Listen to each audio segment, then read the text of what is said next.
Olá, boa tarde a todos. O meu nome é Beatriz Neves e quero, em primeiro lugar, agradecer à Saint Gobain pelo convite. Eu sou nutricionista e venho hoje apresentar-vos um de matemática que é bastante comum hoje em dia e que nós temos de ter principal atenção. E esse é falar sobre o desperdício e o reaproveitamento alimentar. Esta apresentação e este workshop vou tentar torná-lo mais prático também, portanto no início vou apresentar uma parte mais teórica, portanto vou fazer uma apresentação com os slides, mas posteriormente vou fazer uma apresentação mais prática e por isso já não vou fazer a compartilha dos slides. Peço também que ao longo deste workshop estão completamente à vontade de colocar dúvidas, portanto as dúvidas que tiverem, questões, vão colocando no chat, eu vou vendo ao mesmo tempo e se porventura não vos esclarecer as dúvidas no momento, no final da apresentação, então esclareço com vocês, está bem? Portanto, não tenham vergonha, estou à vontade para colocar as dúvidas que tiverem. Portanto, em primeiro lugar, achei interessante começar então esta apresentação com algumas perguntas retóricas, de forma a podermos deixar, podermos quero que vocês reflitam sobre esta temática e, portanto, quantas vezes é que vocês abriram o frigorífico e verificaram que se calhar até têm sobras a mais e que são alimentos que já estão para estragar e vai para o lixo? E ainda quantas vezes é que vocês deixaram fora produtos e deitaram fora para o lixo alimentos que estavam fora do prazo? E ainda, quantas vezes é que vocês, ao preparar uma refeição ou até mesmo num restaurante, vocês não comeram na totalidade e em casa as cascas, os talos, vocês deitaram fora? Se calhar foram mais vezes do que aquelas que nós gostaríamos e espero que com esta apresentação nós consigamos então reverter um bocadinho estas ações e então consigamos melhorar a nossa alimentação para a nossa saúde e também para a nível ambiental, para o ambiente. Portanto, falando em números, cerca de um terço de todos os alimentos produzidos mundialmente são desperdiçados, o que é bastante. E este desperdício acontece em toda a cadeia alimentar, portanto, desde a parte da produção, a nível da agricultura, a nível da pecuária, até à parte do consumidor final, ou seja, até nós, até o momento em que a refeição é colocada no prato e posteriormente no lixo. E nós, quando falamos a nível de desperdício, falamos então de todos esses alimentos que não são utilizados após essa confecção, e temos então um grande papel enquanto consumidores para combater este desperdício alimentar. A nível de Portugal, nós falamos então, temos aqui apresentados alguns valores e falamos que cerca de 360 mil pessoas passam fome. Por outro lado, temos o oposto, em que 50 mil refeições que são servidas diariamente nos restaurantes são colocadas no lixo. Isto é uma disparidade muito grande e é algo que nós devemos ponderar e pensar que se calhar podemos ter uma ação ativa nisto. Ainda cerca de 20 a 25% do nosso lixo enquanto cidadão são alimentos e cada cidadão, cada português deita para o lixo cerca de 100 quilos de alimentos. Por outro lado, tudo o que seja derivado da produção de alimentos muitas vezes implica uma emissão de gases de efeito de estufa, portanto é prejudicial para o ambiente e cerca de 10% de todos desses gases são derivados da produção de alimentos que nunca serão consumidos. Portanto, é um número bastante significativo. E temos ainda a questão da água. 200 litros de água são gastos diariamente por cada cidadão. No entanto, essa água poderia facilmente ser utilizada para satisfazer as necessidades de milhões de pessoas. Por isso é preciso nós realmente termos consciência dos nossos atos, porque isto é uma realidade e é algo que nós temos e conseguimos ter um impacto e melhorar. Portanto, este desperdício alimentar implica diversas áreas. principalmente a nível ambiental, como toda a gente sabe, porque ao estarmos a produzir em excesso, vamos criar uma exploração negativa a nível dos solos, a nível da água, criando então uma elevada pegada ecológica, o que por sua vez vai levar a uma redução da biodiversidade e então também esta produção excessiva e esta exploração vai levar ao aumento da poluição pela emissão dos gases, como já referi anteriormente, a nível do metano, quando falamos na produção e na criação de gado. Depois, outro aspecto muito importante é a questão económica. A questão económica falamos no âmbito da indústria, porque produzimos mais, vamos gastar mais matéria-prima, mais recursos humanos e energia, e também nós enquanto consumidor final. Porque se vamos estar a gastar e a pagar alimentos que posteriormente vamos deitar no lixo, nós obviamente vamos perder dinheiro, não é? Portanto, é algo que de facto vai ser significativo fazer este combate ao desperdício alimentar. A nível social, o que é que nós temos? Aquilo que eu falei há pouco, esta disparidade. Enquanto que temos alimentos que são desperdiçados, por outro lado, temos milhões de pessoas que passam fome e que não têm acesso a alimentos, não têm acesso a uma refeição completa e nutricionalmente equilibrada. Portanto, por que não nós realmente temos um papel ativo nisto? E como é que nós podemos então fazer? Devemos então ter uma alimentação consciente, uma alimentação sustentável, e estes são alguns princípios que nós podemos começar já hoje. A nível da dieta que cada um tem, vai ter um impacto nesta questão que estamos a falar hoje. Portanto, se nós optarmos por alimentos da época, alimentos locais, vamos evitar aqueles transportes entre continentes para termos um produto que não é da época de Portugal, mas que está-me a apetecer, não é? Comer agora e vou comprar um produto que é se calhar do Peru. Vamos levar a um aumento de gasto de transporte, a nível de poluição também, do ar, por causa da questão do transporte também. Portanto, sempre produtos locais e de época, para além de que estes são mais ricos nutricionalmente. Outro aspecto importante é nós evitarmos o consumo de carnes, especialmente as carnes vermelhas, derivada daquela questão do metano que eu abordei anteriormente. E o que é que nós devemos apostar? Devemos apostar em hortofrutícolas, devemos apostar nas leguminosas, porque estes são alimentos que têm um menor impacto ambiental. Depois, aquilo que nós também devemos fazer, e toda a população devia ser sensibilizada para isso, é melhorarmos a nossa literacia alimentar. E o que é isso, literacia alimentar? Nada mais do que sermos consumidores bem informados e sabermos realmente escolher os nossos alimentos quando estamos no momento de compra, seja ele não só a nível da rotulagem, mas neste caso falamos da data de validade, porque a data de validade é bastante importante para a conservação do nosso alimento. Mais à frente eu vou falar-vos um bocadinho sobre isso, nas diferentes denominações, para que vocês possam então efetivamente saber como é que podem melhorar a vossa literacia alimentar. Outro aspecto é os 3 R's. Isto já é utilizado a nível dos resíduos normais, mas na alimentação também podemos aplicar os 3 R's. Portanto, podemos reduzir tudo aquilo que precisamos, portanto, cingir-nos apenas às quantidades que efetivamente vamos consumir e que precisamos, não comprar quantidades excessivas e em grande número que mais cedo ou mais tarde podem ser desperdiçadas e colocadas no lixo. Reutilizar tudo o que já foi usado, isto significa o quê? Sobras de certas refeições. Ontem tive um frango estufado, por exemplo. Amanhã, em vez de deitar o que me sobrou do jantar para o lixo, amanhã posso refazer essa refeição e ter, por exemplo, um empadão de frango, ter uma quiche de frango, reinventar-nos, está bem? E depois também fazer a reciclagem. Neste âmbito que estamos a falar, é tudo o que seria possivelmente descartado, como a parte das cascas, das sementes, nós reciclarmos, utilizarmos e implementarmos noutras receitas, ok? A nível da compostagem, é algo que está cada vez em maior crescimento e que nós devemos e podemos também, porque temos mais acesso a instrumentos que permitam esta reciclagem orgânica, portanto, usar os resíduos orgânicos e utilizá-los para a fertilização dos solos.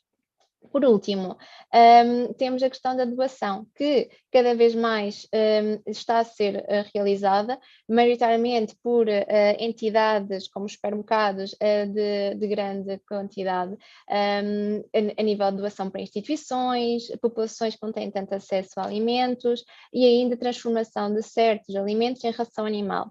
Aquilo que nós, enquanto consumidores, podemos fazer é ou voluntariar-nos para uma instituição que realiza esta doação, como por exemplo a ReFood, sem fazer publicidade, ou então, se formos produtores, como os agricultores, se produzirem em excesso e que não conseguirem dar vazão a esses produtos, podem fazer a doação desses produtos, ok? Depois, aquilo então, vamos passar à parte mais prática, portanto vou agora deixar de compartilhar a tela, só para vocês terem uma noção. Mas então, a parte mais prática, o que é que nós temos? Temos a questão de, num primeiro momento, enquanto consumidores, o que é que nós fazemos? São compras. Portanto, vamos fazer compras com consciência. E o que é que nós devemos inicialmente fazer antes de fazer qualquer tipo de compra? Em primeiro lugar, devemos pensar previamente numa emenda semanal. Portanto, já refletimos e pensarmos qual é que serão os pratos que iremos comer e confeccionar em todas as refeições da semana. Para quê? Para que seja mais fácil nós sabermos efetivamente quais os ingredientes que vamos precisar para confeccionar, ok? De seguida, tendo já essa emenda feita, aquilo que vamos fazer é verificar o que existe em casa e o que ainda falta. Assim, nós conseguimos criar a lista de compras com base nesta informação e escrever efetivamente as quantidades precisas. Portanto, só compramos aquilo que efetivamente precisamos, não precisamos estar aqui a comprar em excesso, ok? Depois, algo que também é importante é a periodicidade das compras. Por isso, devemos optar sempre por idas mais regulares quando falamos em alimentos frescos, como os legumes, por exemplo, que já sabemos de antemão que será algo que vamos consumir com mais frequência e que se estragam também mais facilmente. Por isso é que é importante ser regular, para de forma a evitarmos que haja uma oxidação, uma perda vitamínica dos legumes, ok? E depois, idas mais esporádicas, idas semanais, quando falamos de alimentos que têm uma maior durabilidade, como os enlatados, por exemplo, de modo a evitarmos comprar alimentos em quantidades excessivas. Outra coisa que também devemos ter em conta é evitar compras por impulso. E normalmente, por isso é que se aconselha a não irmos às compras no horário das refeições e quando estamos com fome, porque normalmente nós aí cedemos aos nossos desejos. Portanto, tudo o que nos aparece à frente é bom e nós vamos comprar. E se calhar não precisávamos.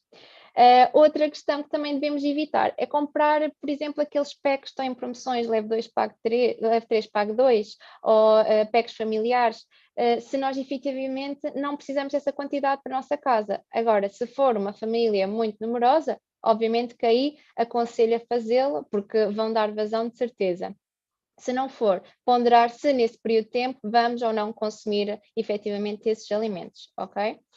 Depois, outra questão são as compras a granel e avulso, que cada vez temos mais estabelecimentos que nos permitem este tipo de compras, porque vai ser-nos possível adquirir aqueles alimentos na quantidade exata que precisamos. Em vez de estarmos a comprar um quilo de arroz, se calhar só preciso de 300 gramas. Pronto, aí agarro no meu saquinho, por exemplo, num frasco e coloco apenas a quantidade que efetivamente preciso. Depois, falamos na questão de verificar sempre o prazo de validade. Um conselho que dou é, normalmente, os produtos que estão na parte de trás das prateleiras do supermercado são aqueles produtos que têm maior validade, está bem? Portanto, se for um produto, por exemplo, os iogurtes, se calhar vou buscar à parte de trás, porque sei que se calhar não vou consumir aquele iogurte durante esta semana, só na próxima vou buscar o produto na parte de trás da prateleira, ok? São pequenas estratégias que podemos utilizar. Ainda assim, se nós soubermos que durante esta semana eu vou comer já um iogurte amanhã, até posso aproveitar a promoção daqueles iogurtes que dizem data de validade próxima do fim. Portanto, aí estamos a beneficiar a nossa carteira e também o ambiente, ok? Outra questão que também é muito importante, Após as compras, o que é que nós devemos fazer? Conservar e armazenar os nossos alimentos. Portanto, em primeiro lugar, temos de garantir que o sítio onde vamos armazenar está limpo e a uma temperatura adequada, para que não haja aqui para que não estraguemos os nossos alimentos, tá? Por contaminações, e devemos dar prioridade aos produtos frescos e aos produtos que são congelados, está bem? Portanto, guardar em primeiro lugar tudo o que seja para o frigorífico e congelador, porque esses aí são aqueles que são mais vulneráveis. De seguida, devemos aplicar uma denominação, que é o FIFO, não sei se já alguma vez ouviram, mas o que é que o FIFO significa? First in, first out. Ou seja, aquele produto que compramos em primeiro lugar vai ser aquele produto que nós vamos consumir em primeiro lugar, está bem? E como é que é isto mais fácil para nós conseguirmos fazer esta gestão em casa? Portanto, eu hoje compro um pacote de massa, daqui a 2 semanas compro mais um pacote de massa, e em vez de colocar este último pacote de massa na parte da frente da prateleira, coloco na parte de trás. Assim, o primeiro pacote que vou utilizar será o da frente, que foi o que eu primeiro comprei, ok? Portanto, isto é sempre importante, nós temos atenção para evitar que os produtos fiquem fora de prazo. Depois, outra coisa também muito importante é fazer uma verificação e uma organização semanal, principalmente a nível de frigorífico, porque muitas vezes ficam alimentos ou refeições ficam esquecidas, ou, por exemplo, uma embalagem de queijo que fica esquecida, e nós queremos evitar que essas embalagens sejam deitadas para o lixo, não é? Portanto, se fizermos essa organização e colocarmos sempre em frente os alimentos que têm de ser consumidos em primeiro lugar, será mais fácil, ok? Depois falamos então na data de validade, que isso é aquela temática que eu falei anteriormente, que é muito importante ter em consideração. Portanto, as datas de validade, nós temos 2 tipos de datas. Uma que diz consumir até, e isto significa o quê? Que é uma data limite de consumo, que nós devemos consumir até aquela data estabelecida. Normalmente tem o dia, tem o mês e tem o ano. E este tipo de denominação é referente a alimentos que se estragam facilmente, como os queijos, os iogurtes, a carne, a charcutaria. Isto está muito ligado à parte da segurança microbiológica, ou seja, se nós consumirmos este alimento fora de prazo e se ele não tiver em condições próprias para consumo, poderá levar a intoxicações alimentares. Portanto, temos de evitar isso. E a outra denominação é consumir de preferência antes de ou antes do fim de. E normalmente este aqui tem apenas o mês e o ano, não tem especificado o dia em si. Isto aqui significa que é uma data de durabilidade mínima, ou seja, depois desta data eu até posso consumi-lo e é um alimento seguro de ser consumido, porque não está, a questão da segurança microbiológica não está aqui em causa. O que é que está em causa? A questão da parte organolética, ou seja, a textura, o aroma, o cheiro, a crocância, pode-se perder. Isto é só uma salvaguarda da indústria, está bem? E este aqui normalmente são em produtos que têm maior durabilidade, portanto em arroz, em leguminosas, em bolachas, é este tipo de etiqueta de validade que vem denominado. Portanto, tal como eu disse, se o produto estiver fora de prazo, o importante aqui é nós termos sempre a consciência e termos a noção se efetivamente o produto está próprio para consumo ou não. Porque, por exemplo, no caso dos iogurtes, os iogurtes podem, passado uma semana, até mesmo passado um mês, podem já ter passado a validade, mas ainda estão próprios para consumo. Aquilo que temos de verificar é se a nível, por exemplo, das embalagens não estão opadas, porque se estiverem opadas é porque houve fermentação extra. O que temos de ver é se estes produtos efetivamente estão próprios para consumo. Se não tiverem, nem vamos arriscar. Agora, por exemplo, tenho um iogurte hoje que termina a data de validade hoje. Amanhã não vou deitá-lo para o lixo. Eu posso consumi-lo ainda, até posso consumir daqui a uma semana. Tenho a garantia que ele está efetivamente próprio para consumo, ok? Bem, tenho aqui uma questão que diz: e há produtos que temos de consumir em 3 dias depois de aberto? Temos mesmo, por exemplo, bebida de arroz e de aveia. Este tipo de alimentos, nós temos de efetivamente, tal como estou a dizer agora, temos de perceber se a nível organolética eles são bons para consumo. O ideal é não passar mais do que, quando diz 3 dias, não passar mais do que os 5 dias, está bem? Porque até mesmo, possivelmente eles podem ganhar a ser algum bolor, portanto está impróprio para consumo. Mas neste caso, Se não for os 3 dias, no quarto dia não precisam deitar no lixo, está bem? Ver sempre primeiro se efetivamente está estragado ou não, ok? Se não esclareci, podem voltar a perguntar novamente.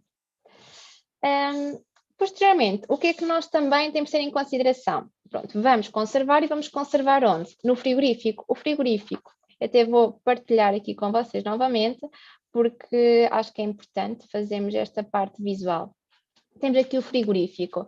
Normalmente nas prateleiras de baixo é onde é a área mais fria. Portanto, aquilo que nós devemos optar por guardar são laticínios, é a carne, o marisco e o peixe. Na prateleira de cima, aí já podemos conservar e devemos conservar os alimentos já cozinhados, as sobras, as bebidas, charcutaria. Na porta, por ser uma área mais quente, devemos guardar alimentos que são menos sensíveis à temperatura e evitar tudo o que seja laticínios, portanto, os leites, os iogurtes e os ovos. A nível de gavetas, devemos então separar as frutas dos legumes de forma a não haver uma contaminação entre estes produtos e a nível de congelador, de preferência fazer a separação dos alimentos por caixas, ou seja, de forma individual, de forma a quando formos descongelar, seja apenas aquela quantidade que nós efetivamente precisamos e não vamos descongelar por inteiro e depois metade ir para o lixo, ok? Depois, o que é que nós falamos de seguida? A seguida falamos então na parte da confecção, na confecção por assim dizendo. Então, em primeiro lugar, o que nós devemos fazer é confeccionar nas quantidades que efetivamente nós vamos precisar e adequadas para cada pessoa que irá consumir a refeição. Depois, aquilo que nós devemos também fazer, optar por usar frutas e legumes que estejam mais maduros e só depois optar por usar os frutos e legumes verdes. Outra estratégia que também é muito importante é aproveitar a água da cozedura para fazer uma base de sopas, por exemplo, para caldos caseiros ou para risotos, por exemplo, ou testofados. E outra estratégia que também acho que é interessante aqui é nós aproveitarmos esse caldo e podemos congelar em covetes para depois, posteriormente, ser só colocar esses cubitos de gelo no tacho, descongelamos e temos aqui um caldo muito mais económico e mais nutritivo e amigo do ambiente, ok? De seguida, devemos também aproveitar as pinhas e o peixe para fazer também este tipo de caldos. Após falarmos do desperdício alimentar, vou-vos falar agora mais propriamente da questão do reaproveitamento alimentar. E o que é isto? É então aproveitarmos na íntegra todos aqueles componentes dos alimentos que normalmente são deitados fora as partes não convencionais. Mas esta parte tem bastantes vantagens, porque ao estarmos a utilizar este tipo de componentes, vamos estar a diversificar a nossa preparação e a nossa alimentação e ainda aumentar as suas quantidades, porque estamos a aumentar o volume da refeição. Outra vantagem, estamos a reduzir o custo da nossa alimentação e estamos a enriquecer nutricionalmente estas refeições. Isto porquê? Porque normalmente, em média, 40 vezes, estes tipos de alimentos têm 40 vezes mais nutrientes do que a própria polpa do alimento, ok? Portanto, e que tipo destas partes não convencionais estamos a falar? Estamos a falar dos talos de legumes, estamos a falar das folhas, estamos a falar das cascas, seja de cascas de legumes, tubérculos, como de vegetais e fruta, das sementes, portanto, sementes de abóbora, sementes de frutas e, por exemplo, o caroço do abacate, e ainda entre cascas, ou seja, aquela parte intermédia da melancia, por exemplo, ou a parte intermédia do maracujá. E a nível nutricional, nós realmente conseguimos grandes benefícios, porque, por exemplo, os talos da salsa e dos brócolos, bem como as folhas da beterraba e da couve-flor, contêm muito mais vitamina C do que uma laranja, o que é algo que acho que muito dificilmente uma pessoa ficaria a associar. E ainda a nível de fibras, tudo o que seja cascas e sementes tem muito maior teor de fibra do que a polpa. E falamos também ainda numa maior quantidade de antioxidantes e de ácidos gordos insaturados, como ômega 3 e ômega 6, que estão presentes nas sementes. Agora eu quero apresentar assim, algumas ideias a nível de sugestões que vocês efetivamente podem fazer, assim de um modo geral, com este tipo de componentes alimentares.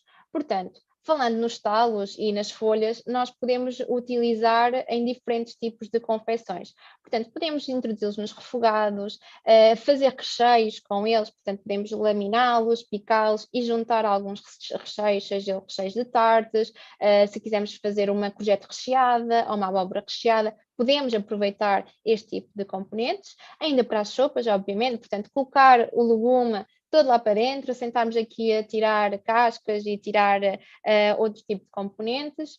Ainda, o que nós podemos fazer é utilizar os talos, por exemplo, os talos dos espinafres ou da salsa, para fazer molhos, como é o caso do pesto, que fica bastante delicioso. Confesso que já experimentei e acho que é uma estratégia para irmos variando este tipo de receitas e enriquecemos nutricionalmente.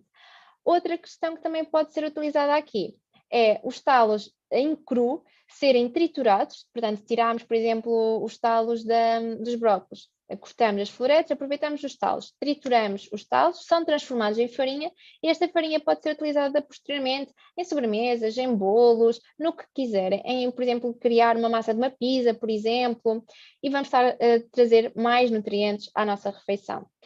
A nível de talos, o que é importante, por exemplo, se forem fazer um patê, é fazer uma cozedura prévia, de forma a que ele fique um bocadinho mais mole, porque senão vai ser muito difícil, não fica tão agradável a nível de paladar. Portanto, uns 3 minutitos, escaldar os talos será uma estratégia.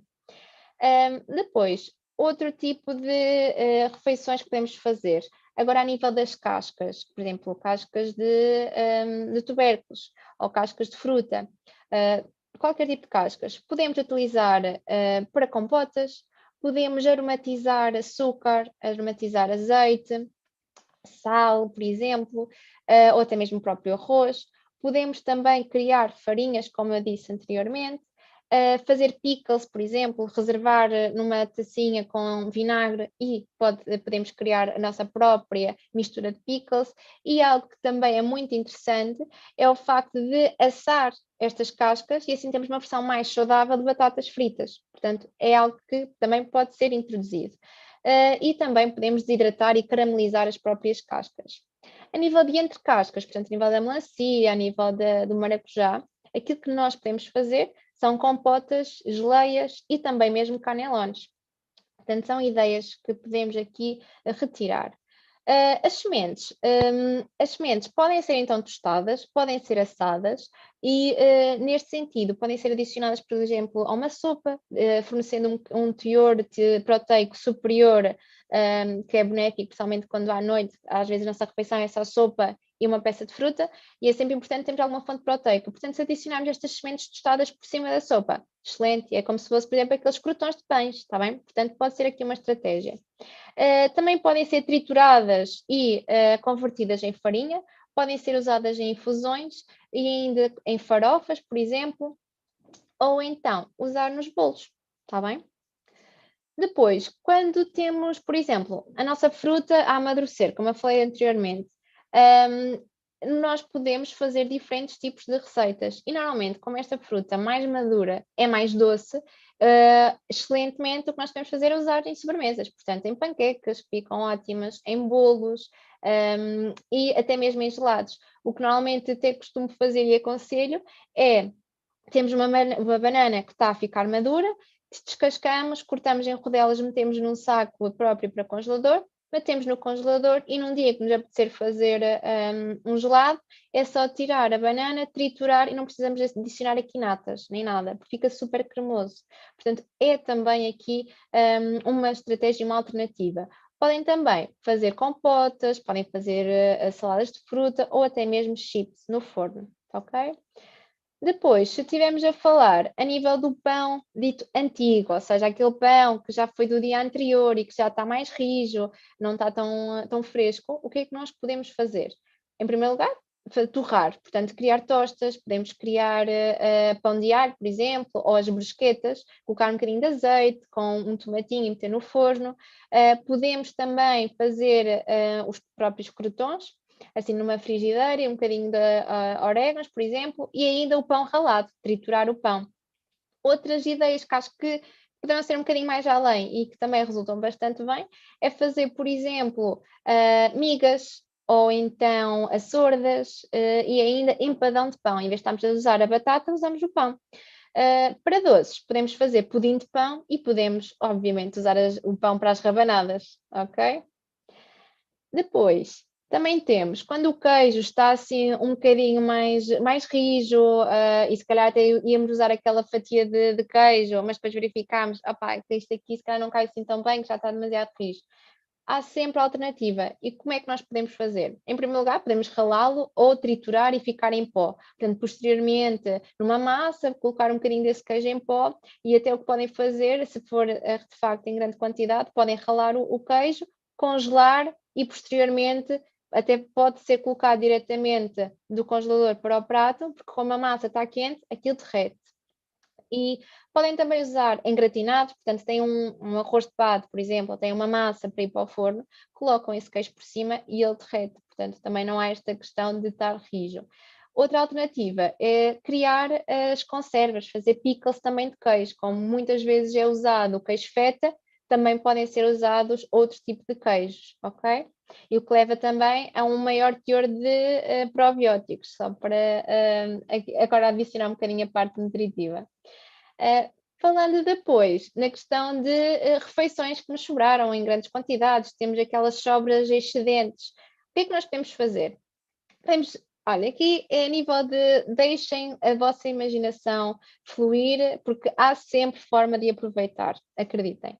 Portanto, imaginem, temos uma sopa, já estou farta de estar a comer aquela sopa, estou a comer sempre igual, segunda, terça e quarta. Ok, o que é que podem fazer? Triturá-la, criar um creme, juntar um bocadinho de sementes por cima, uma folha de hortelã e tem uma sopa nova. Depois, a nível de outros tipos de alimentos, por exemplo, fazem um estofado de lentilhas, mas sobraram bastante lentilhas, o que é que podem fazer? Podem aproveitar para criar hambúrgueres, para criarem croquetes, para aproveitar esse estofado e fazer, lá está, uma abóbora recheada. Podem também fazer tartes, podem fazer quiches, os próprios empadões também e ainda açordas, gratinados, legumes salteados. Por exemplo, ontem fiz uma couve cozida. Hoje já não me apetece couve cozida, vou cortá-la um bocadinho mais fina e faço um salteado de couve. Perfeito. Fiz batata cozida. Ok, se calhar não quero batata cozida hoje, posso também fazer um empadão, posso fazer uma tarte de base de batata. Isto aqui já vai, já dá para muita receita. Depois, para finalizar, queria-vos então mostrar-vos uma receita que acho que é bastante prática e que toda a gente beneficia, tendo em conta que, e esta receita é um patê de tal de brócolis, tendo em conta que por vezes ficamos sem imaginação sobre o que é que vamos colocar no pão para barrar. E por que não criarmos o nosso próprio patê ou a nossa própria pasta? E aqui é à base dos brócolos. Portanto, aqui o que vamos precisar é do tal dos brócolos e fazer então aquela escalda que eu referi anteriormente. Depois trituramos esses talos até obtermos uma consistência um bocadinho mais macia e depois é só brincarem com os temperos. Se gostarem dele mais picante, colocar um bocadinho de pimenta preta, se gostarem dele um bocadinho mais ácidos, colocar um bocadinho de sumo de limão. Esta é a minha sugestão, ok? Mas podem brincar com o que quiserem com as diferentes especiarias e ervas aromáticas. A nível opcional, acrescentei aqui também a sobremesa, duas colheres de sobremesa de tahine. O tahine é a pasta de sésamo, ou seja, são basicamente as sementes de sésamo trituradas.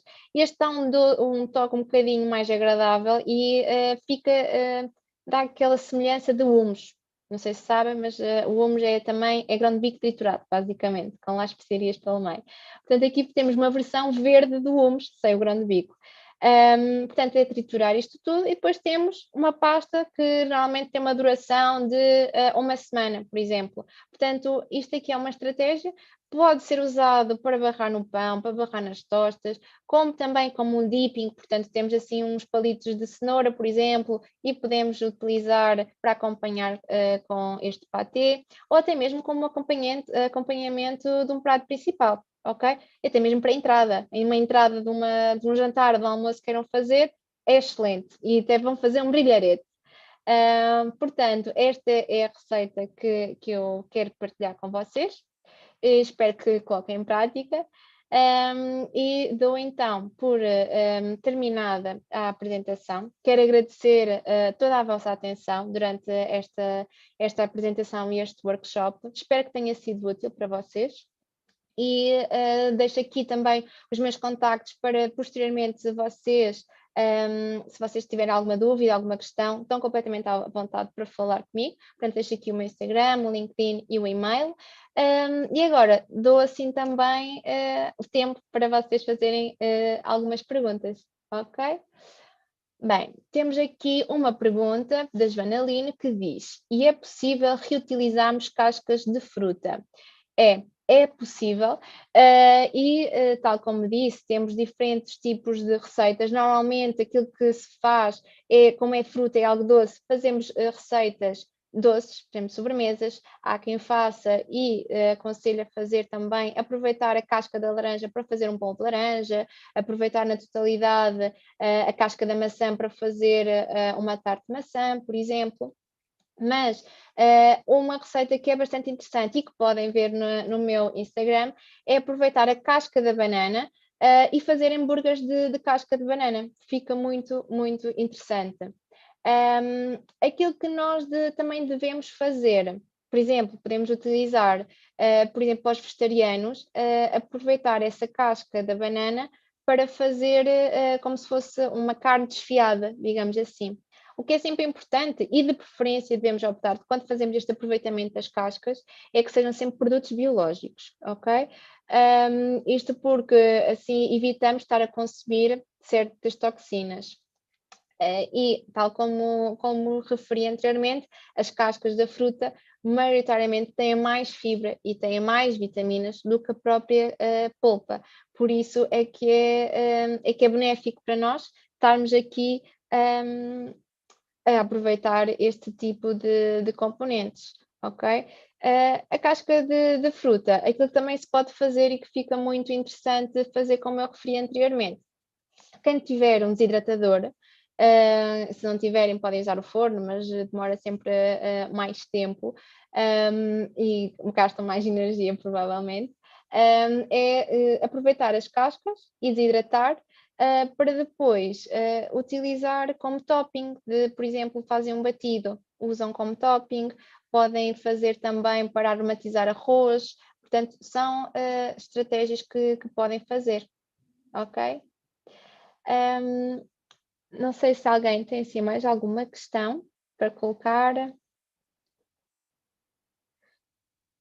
Normalmente, por exemplo, a nível de carne ou a nível de peixe, o que resulta sempre bem é se tivermos alguma posta de carne ou de peixe, é desfiarmos.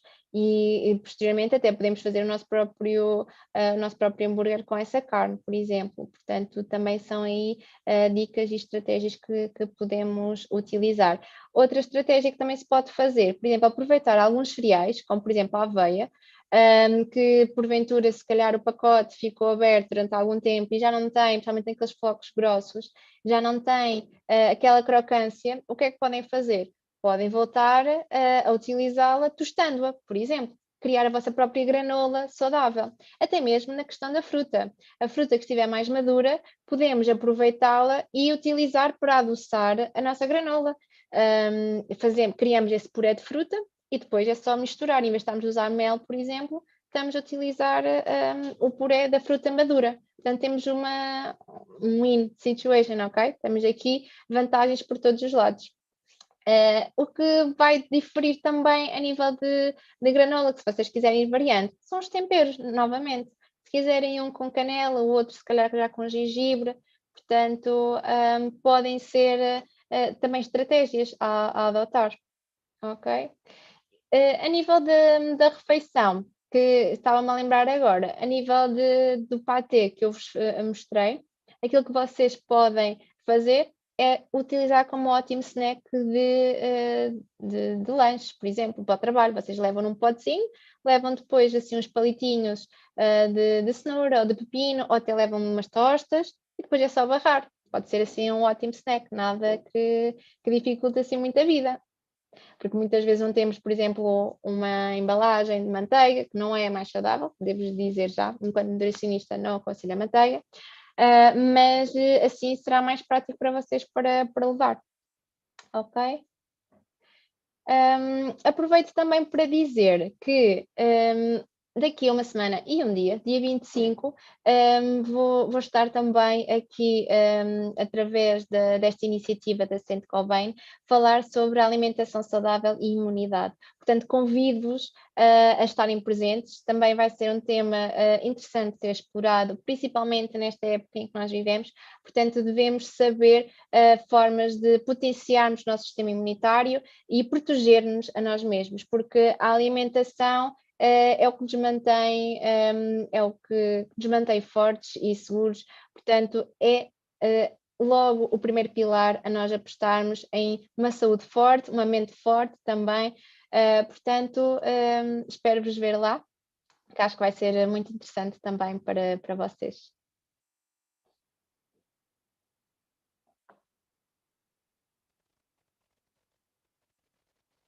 Muito bem. Se mais alguma questão, mais alguma dúvida, queiram ver esclarecidas? Se vocês tiverem ou tiverem curiosidade em saber mais receitas, estão à vontade para falar comigo. Quem diz, por exemplo, o patê de brócolis pode-se fazer de espinafres, pode-se fazer de cenoura ou de abóbora, por exemplo. Por isso, é só a partir do momento em que nós iniciamos esta parte do reinventar receitas, depois torna-se sempre automático. Por isso, não há como enganar. Depois é só olhar para o frigorífico e já sabemos de antemão, ok, este alimento se resulta bem com aquele e vou criar aqui uma nova receita. Por isso, depois é só dar asos à imaginação e vocês vão fazer furor aí em casa. Portanto, obrigado mais uma vez pela vossa presença e espero ver daqui a uma semana mais ou menos. Obrigada a todos.